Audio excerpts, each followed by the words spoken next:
Youth Maharashtra, महाराष्ट्राचा बुलंद आवाज।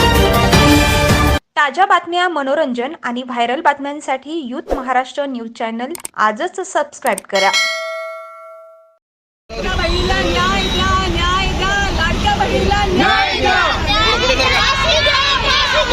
दिनांक 29 जुलै सोमवार सकाळी 10 वाजता सावरकर चौक हनुमान मंदिर पनवेल येथे महाविकास आघाडी आणि महिला पदाधिकारी यांच्या वतीने मोर्चा काढण्यात आला होता।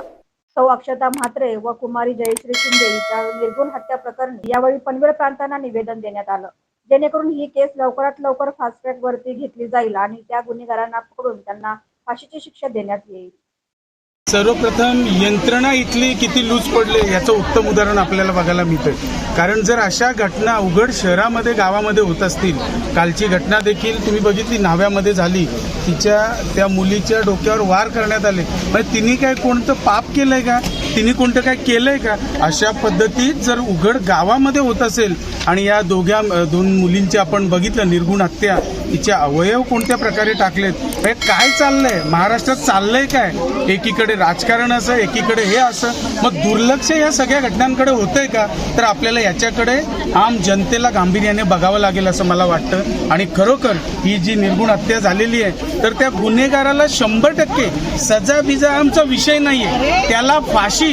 महिला तर एवढ्या आक्रोशाने बोलतात की आमच्या ताब्यात त्यांना द्या, परंतु माझं सांगणं आहे की आपण कायदा हातात घेऊ नये, गुन्हेगाराला 100% फाशी झाली पाहिजे या मताची आम जनता आहे। तर त्या पद्धतीनं मला वाटतं हे सगळं झालं पाहिजे, नाहीतर आणि ही फाशी देखील माझं वैयक्तिक मत आहे की ही फाशी कुठल्या तरी भर चौकात आम जनतेसमोर झाली पाहिजे। त्याशिवाय आज तुम्ही बघताय शाळेतल्या माझ्या महिला भगिनी म्हणणार नाही की छोट्या मुली देखील आलेल्या आहेत, त्यांच्या मनावर काय बिंबेल? तर ही आम जनतेत आणि भर चौकात या सगळ्यांसमोर ही फाशी झाली पाहिजे, हे असं पत्र आणि अशी मागणी आमची आहे। म्हणजे माझं मत आहे की महिलांना सुरक्षा कवच मिळालं पाहिजे आणि जो कोण आहे त्यांनी जे तिला मारलंय त्याला भर चौकात पेटवलं पाहिजे। त्यासाठी आम्ही सहमत आहोत। आम्हाला पैसे नको, आम्हाला सुरक्षा पाहिजे।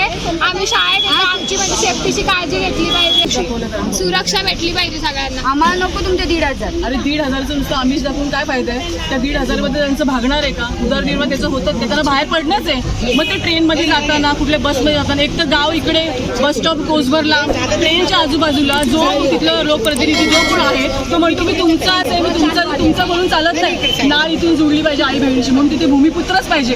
जो भूमिपुत्र असेल ना त्यालाच कळेल की कळकळ काय असते। जर आई बहिणी सुरक्षित नाही आणि फक्त वेळेवर तुम्ही येणार आणि सांगणार पोलिसांना की नाही मिळालं पाहिजे, हे चालणार नाही। नुसतं तुमचा येऊन आणि माझा जन्म इथे झाला म्हणून चालणार नाही, तर जन्म घ्यायला इथं भूमिपुत्रच लागतं। कुठेतरी शासन किंवा सरकार कुठेतरी कमी पडतोय।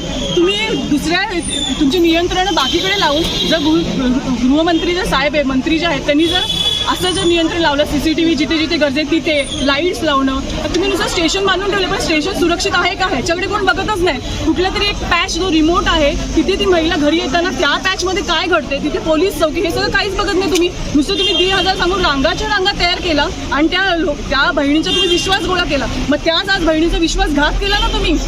हे असं चालणार नाही। आम्हाला ते 1,500 पण नको, म्हणून मी म्हणाली नको, तुमचे 1,500 रुपये द्या आम्हाला सुरक्षित राहतात। या लाडक्या बहिणी ज्या आहेत ना त्यांचं सगळ्यांचं कळकळीने विनंती आहे, एक आई म्हणून विनंती करते की आमच्या आई जर आमच्या मुलीचं सुरक्षित नसेल तर ह्याचा काही अर्थ राहणार नाही।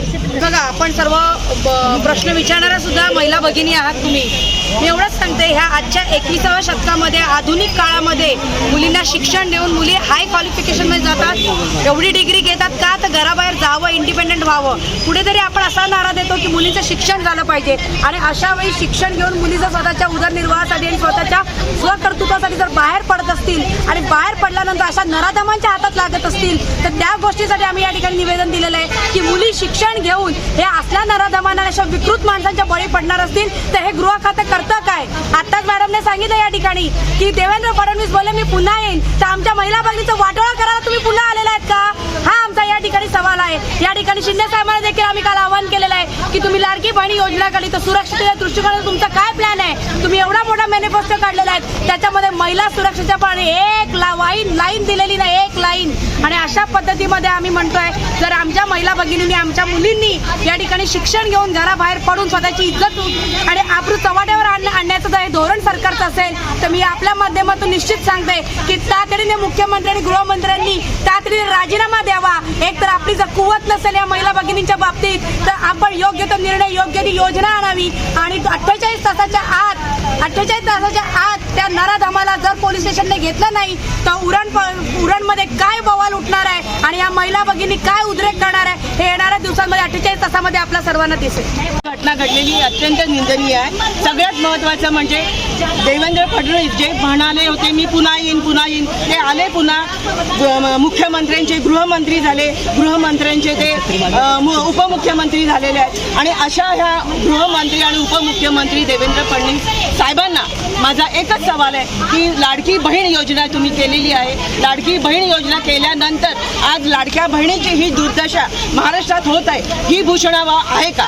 तुमचे 1,500 रुपये देऊन तुम्ही जर महिलांना सुरक्षितता देत नसणार तर अशा 1,500 रुपयाची आम्हाला बिलकुल गरज नाही आहे. 1,500 रुपयाच्या नावाखाली महिलांना विकत घेण्याचा जर तुमचा मानस असेल तर ते चुकीचं आहे. सगळ्यात महत्त्वाचं म्हणजे गृहमंत्री या नात्याने महिलांना सुरक्षितता देणं हे क्रमपात्र आहे. आज जी अक्षदा म्हात्रे असेल किंवा यशस्वी शिंदे असेल यांच्या बाबतीत जे अमानुषपणे जे अत्याचार झालेले हे निंदनीय आहे. आणि सगळ्यात महत्त्वाचं म्हणजे जे अत्याचार करणारे जे लोक आहेत त्यांना फाशीची शिक्षा देण्यासाठी सगळ्यात जास्त म्हणजे 1 महिन्याच्या आत हा निर्णय झाला पाहिजे.